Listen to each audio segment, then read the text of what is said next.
అక్క customer design చేయించింది కదా ఒక శారీ, అదొకసారి ఈ శారీ చూడండి. ఇది కస్టమర్ ఒక డిజైన్ చేయించారనమాట. వాళ్ళు ఈ శారీ చూసి మళ్ళీ ఇంకా 5 శారీస్ ఆర్డర్ చేయించారు. యాక్చువల్గా ఇది కూడా సోల్డ్ అవుట్ అండి. ఈ శారీ కూడా ఇది చూడండి, స్కర్ట్ బార్డర్ ఇచ్చి మళ్ళీ ఈ స్మాల్ మోటివ్స్ అన్నమాట. చాలా ట్రెడిషనల్ గా ఉంటుంది శారీ మొత్తము. ఇది వచ్చేసి 2 గ్రామ్స్ సిల్వర్ అండి ఇది. అండ్ ఈ పళ్ళు చూడండి, పళ్ళు వచ్చేసి చాలా సింపుల్ గా చాలా రిచ్ గా ఉంటుంది.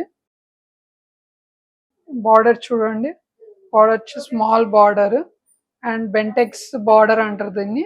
ఈ బూటీ వచ్చేసి స్మాల్ బూటీ వస్తుంది. చాలా యూనిక్ గా ఉంటుంది. ఈ షేడ్ వచ్చి మెటాలిక్ షేడ్స్ అండి. ఇది ఇప్పుడు చాలా ట్రెండీగా ఉంది మార్కెట్ లో. అండ్ మరిన్ని కలెక్షన్ కోసం మా తవా శ్రీనివాస్ ని విజిట్ చేయండి. మరిన్ని అప్డేట్స్ కోసం మా తవా శ్రీనివాస్ పేజ్ ని ఫాలో చేయండి.